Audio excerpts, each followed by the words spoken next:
I had a question more theological in nature. I'm part of the Bible in 365 with your wife Erica, and the live stream Q&A with Pastor James Cadiz that you did in March.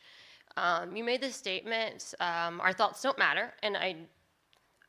Anyways, and so I was just had a question, just because we know Jesus was tempted without sin, but also just I had a problem with that with Proverbs. The thought of foolishness is sin, and then also as a man thinketh in his heart. And then Jesus in the new covenant, as we're called to a higher standard as New Testament believers, Jesus talks about you shall not commit adultery, but also if you look on a woman, it's lust after her, or whatever. Yep. So could you just expound more on what you meant by that? Yeah, that's a beautiful question. So this is, I get into a lot of heated debates, and the fact you're asking it publicly, I'll get into even more. I think that let's say the rigid interpretation of these verses have created unnecessary mental torment for a lot of Christians because they know very little about psychology. So the way psychology works, we know this, is there's something called unwanted intrusive thoughts or automatic negative thoughts. Every single person in this room has them.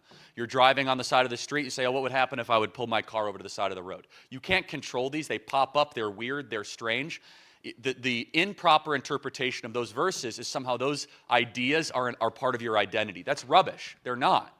It's the thoughts that you act on and that you associate that matter.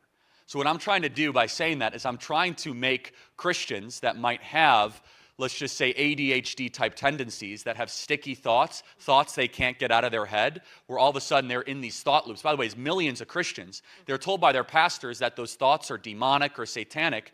The thoughts might be, but they actually are probably in a negative thought loop pattern. It happens to all of us, by the way, that all of a sudden they're thinking they're in a sinful pattern when it's their behavior or the thoughts they identify with that matter a lot. So let me be even more precise.